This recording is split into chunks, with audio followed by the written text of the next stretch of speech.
Audio Jungle.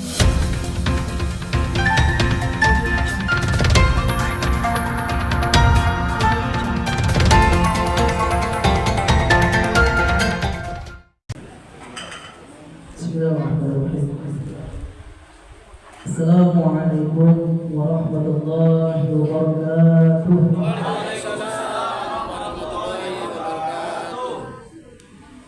Bismillahirrahmanirrahim. Alhamdulillahilladzi hamdan katsiran tayyiban mubarakan fihi wa yuhibbu Allah. Asyhadu an la ilaha illallah wahdahu la syarika lah wa asyhadu anna Sayyidina Muhammadan abduhu wa rasuluh la nabiyya wa rasula ba'dah. Allahumma shalli wa sallim wa karim wa ta'zim ala sayyidina Muhammad sallallahu alaihi wasallam wa ala alihi wa ashabihi wa man sara ala nahjihi wa tamassaka bi sunnatihi ila yaumil din sallallahu tasliman katsiran. Sini sayang duduk. Amma ba'd. Hadratul mukarramin, para alim, para masjid, wabil khusus para guru-guru kita, yakni Al-Ustaz Muhammad Nurjaya yang sama-sama hadir, Al-Ustaz Hikmawan, Al-Ustaz Hadiri, dan juga Al-Ustaz Muhammad Darmawan yang tidak hadir di kesempatan pagi hari ini. Doa yang sama teriring bagi guru-guru kita, mudah-mudahan beliau-beliau senantiasa diberikan kesehatan terbaik oleh Allah Subhanahu wa taala, diberikan panjang umur yang barokah, ditambah-tambah keluasan ilmunya, ditambah-tambah keluasan rezekinya, dan mudah-mudahan beliau dan keluarga senantiasa dalam doa Allah Subhanahu wa taala. Amin ya rabbal alamin. Juga yang kami hormati dari Ketua DKM kita Bapak Nur Rahman, dan juga Ketua RW kita Bapak Nur Saputra, dan segenap seluruh ketua-ketua RT yang sama-sama hadir di sini, dan juga segenap ketua organisasi yang sama-sama hadir di sini. Ada organisasi Senam Hidup Yatim, juga Yayasan Penaya, Yayasan Sosial Kematian dari PSHT juga, dan seluruh organisasi dan pimpinan majelis ta'lim. Kita doakan mudah-mudahan para pimpinan kita senantiasa diberikan istiqomahan oleh Allah Subhanahu wa taala. Mudah-mudahan senantiasa amalnya jadi ibadah, dan mudah-mudahan senantiasa dalam rahmat dan ridwan Allah Subhanahu wa taala. Amin ya rabbal alamin. Tak ketinggalan kepada segenap bapak-bapak, ibu-ibu, jamaah sekalian yang sama-sama hadir, doa yang sama kami haturkan ulang kepada Allah Subhanahu wa taala. Mudah-mudahan kumpulnya kita, duduknya kita di kesempatan pagi menjelang siang hari ini dijadikan amal ibadah terbaik di sisi Allah Subhanahu wa taala, dan kiranya mudah-mudahan apa yang kita lakukan mendapatkan ridhonya. Amin ya rabbal alamin. Pertama dan paling utama, sama-sama kita haturkan puji syukur kita kehadirat Allah Subhanahu wa taala bi qaulina alhamdulillahi rabbil alamin. Mudah-mudahan dengan syukurnya kita kepada Allah, maka Allah Subhanahu wa taala mudah-mudahan senantiasa melimpahkan rahmat-Nya, mudah-mudahan senantiasa melimpahkan nikmat-nikmat-Nya kepada kita, dan mudah-mudahan kita termasuk orang yang pandai mensyukuri nikmat-nikmat tersebut. Amin ya rabbal alamin. Selawat beserta salam semoga tetap terlimpahkan kepada junjungan kita Nabi besar Muhammad sallallahu alaihi wasallam, kepada para keluarga, para sahabat, para tabi'in, para tabi'ut tabi'in, dan mudah-mudahan salawat beserta salam pula terlimpah curahkan atas kita semua selama hingga yaumil qiyamah. Amin ya rabbal alamin. Insyaallah tidak panjang kali lebar sehingga jadi luas. Oleh karena itu, yang pertama tadi syukur kita kepada Allah Subhanahu wa taala. Yang kedua, karena memang masih momen Lebaran, maka saya pribadi, atas nama pribadi, atas nama keluarga, dan tadi mewakili segenap para ustaz dan ustazah yang sama-sama kita bareng-bareng belajar mengucapkan aqabbalallahu minna wa minkum siyamana wa siyamakum wa ja'alana Allahu minal a'idin wal fa'idin wa taqabbal ya karim.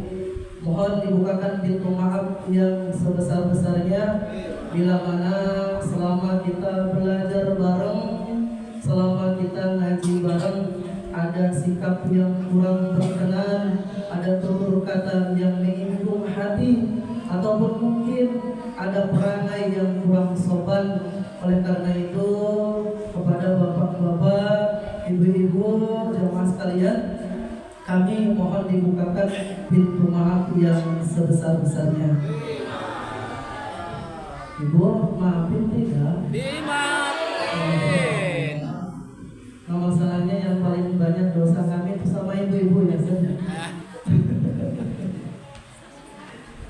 Mohon maaf bila mana kami selaku para pengajar kadang mungkin suka bawel, ya. Kadang mungkin suka nyampein yang mungkin nyinggung perasaan. Karena sekali lagi perintahnya qulil haqqo walau kana murran. Sampaikan kebenaran itu walaupun rasa pahit.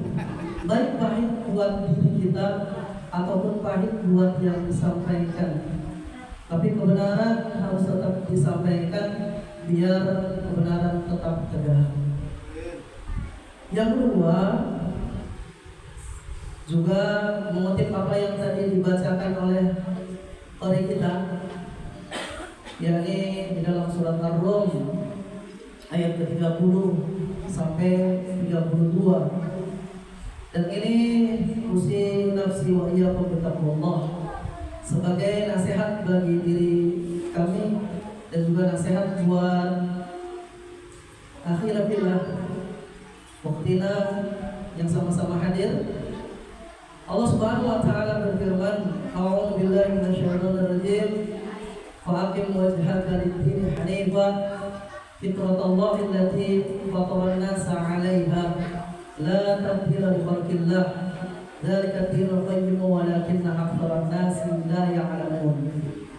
Munibina ilaihi wattaquhu wa aqimus shalah wa la takunu minal musyrikin minal ladzina farraqu dinahum wa kanu syi'a kullu hizbin bima ladaihim farihun." Shadaqallahu al-'azim wa ma'ana wallahu a'lamu bi muradih. Allah perintahkan kepada kita, faqim wajhaka lid-din hanifah, maka hadapkanlah wajahmu lid-din, kepada agama, kepada aturan Allah, hanifah, dengan selurus-lurusnya. Fitratallahi allati fatara an-nasa 'alaiha, berdasarkan fitrah Allah yang Allah telah menciptakan manusia berdasarkan fitrahnya. La tabdila li khalqillah, tidak ada perubahan pada penciptaan Allah. Walakinna aktsaran nasi la ya'lamun, tapi kebanyakan manusia tidak mengetahui. Kita diperintahkan di ayat ke-30 ini suruh menghadapkan wajah kita. Maksudnya wajah itu apa? Seluruh pandangan hidup kita kepada din, kepada aturan agama Allah secara lurus.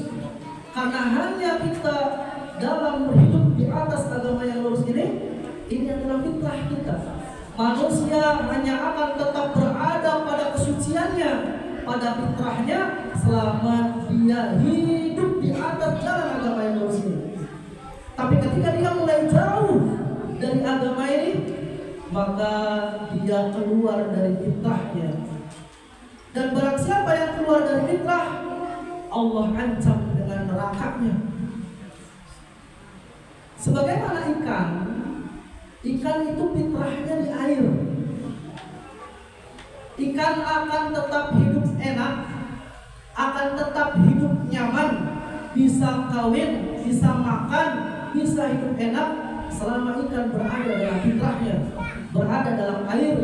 Tapi ketika ikan keluar dari air, keluar dari fitrahnya, apa yang terjadi? Digoreng, dibakar, dipepes. Nggak percaya? Tanya Pak Mustafi. Suka pepes? Kita kalau pengen hidup enak, kalau pengen hidup nyaman, hidup bahagia dunia akhirat, maka tetaplah berada di atas fitrah kita yang hidup sesuai dengan aturan Allah, hidup sesuai dengan aturan agama Islam, sehingga kita akan tetap berada pada fitrah kita.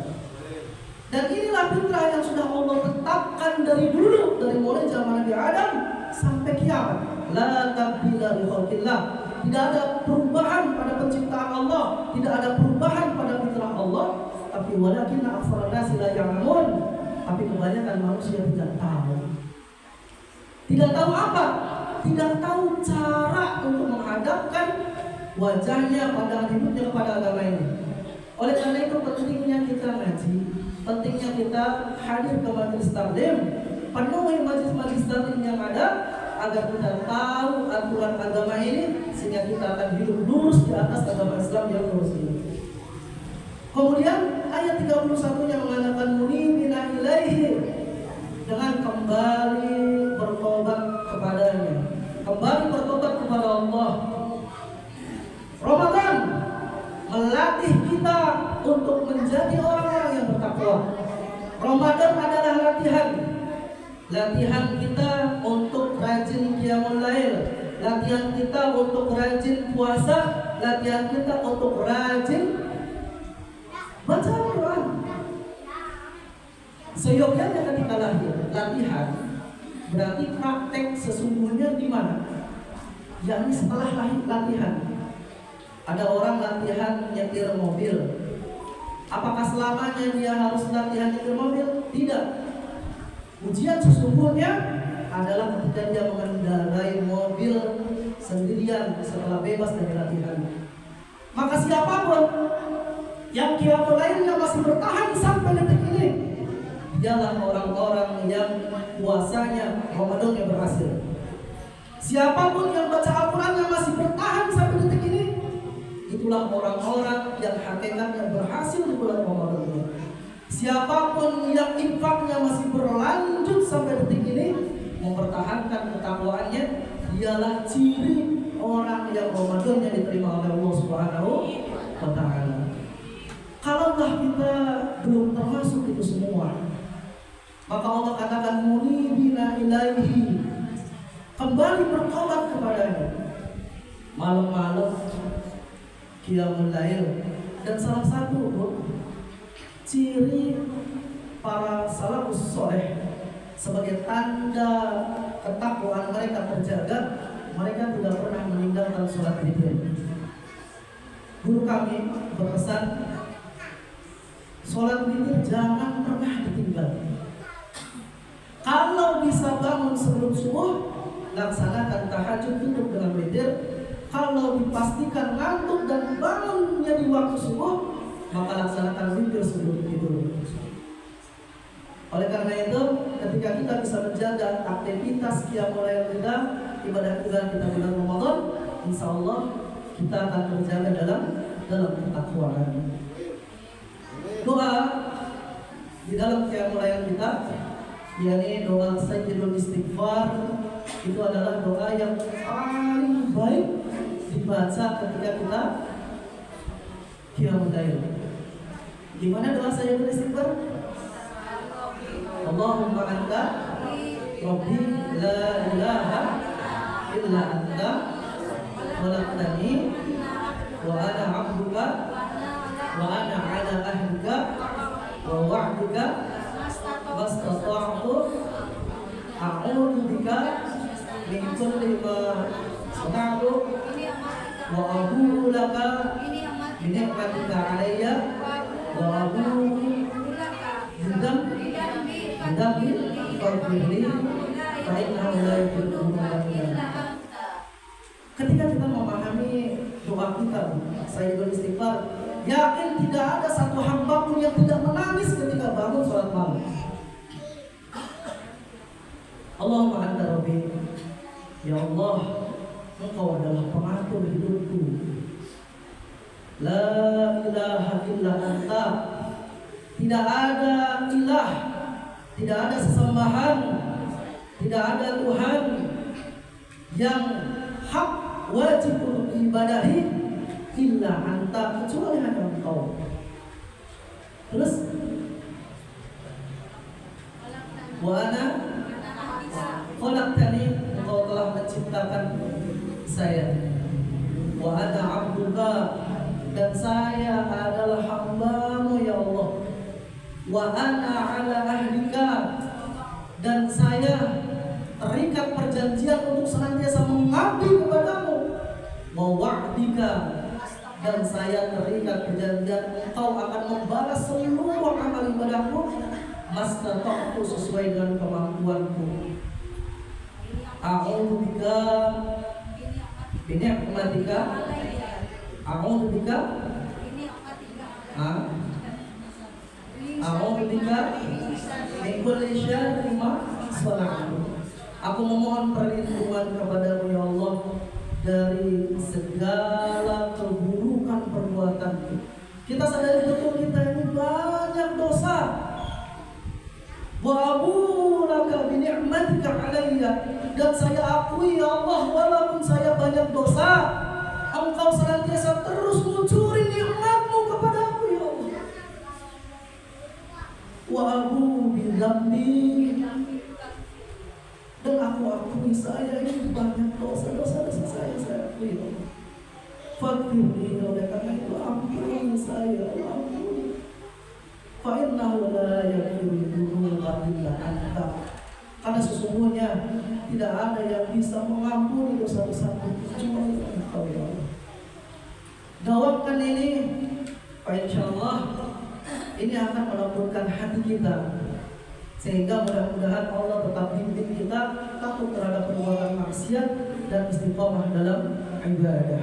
Amin ya rabbal alamin.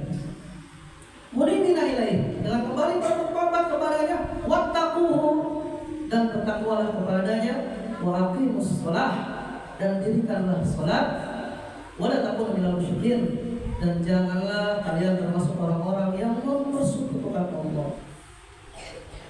Minal ladzina farraqu dinahum, dan jangan kalian termasuk orang-orang yang memecah belah agama kalian. Wa kanu syi'a, sehingga agama ini menjadi beberapa bagian. Kullu hizbin bima ladaihim farihun, masing-masing bagian saling bangga dengan golongannya masing-masing. Islam kita akui banyak organisasi, tapi jangan sampai menjadikan ini terpecah belah. Tetap teguhkan persatuan. Maka Allah perintahkan wa'tasimu bihablillah jami'an wa la tafarraqu. Berpegang teguhlah kepada tali agama Allah secara bersama-sama dan jangan berpecah belah. Bu, pernah nyapu pakai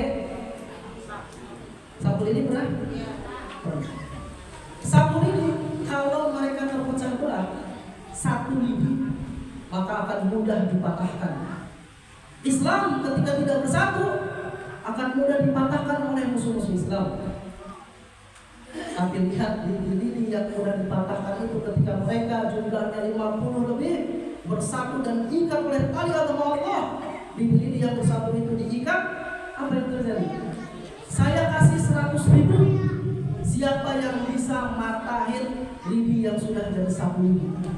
Susah, dipegang, dipatahin, lentur dia, kembali lagi. Dan fungsinya ketika lidi-lidi itu bersatu, seluruh daun, seluruh sampah yang ada di hadapan kita bisa diberesin. Sampah kemiskinan, sampah pendidikan, dan sampah apapun semuanya bisa kelar kalau umat Islamnya mau bersatu. Ingat perkataan Khalifah Umar bin Abdul Aziz, siapa yang sanggup berjalan dari Son'a ke Darul Baidah jalan kaki, jika kalian mendapatkan satu orang miskin pun, bawa ngadep ke saya, kata beliau. Kenapa beliau ngomong seperti itu? Bukan sombong. Beliau ingin menunjukkan ketika umat Islam bersatu dan dengan persatuan itu, Khalifah Umar bin Abdul Aziz mengatakan, Son'a dan Rubaiyah sekarang 8 negara bu, nyari orang satu orang miskin pun susah waktu itu. Nyari satu orang miskin bukan fakir. Kalau miskin itu di atas fakir. Nyari orang miskin di zaman itu 8 negara tidak ditemukan satupun. Pertanyaannya, Indonesia, negara yang mayoritas penduduknya muslim, lantas kenapa yang fakirnya yang miskinnya banyak? Jangankan 8 negara, 8 RT ya, RW ya, Masya Allah, banyak. Oleh karena itu apa? Yang perlu kita lakukan, yuk jaga persatuan kita umat Islam. Mudah-mudahan ini akan jadi solusi untuk kita bersama. Demikian, adalah Allah wa yakum ajma'in. Wassalamualaikum warahmatullahi wabarakatuh.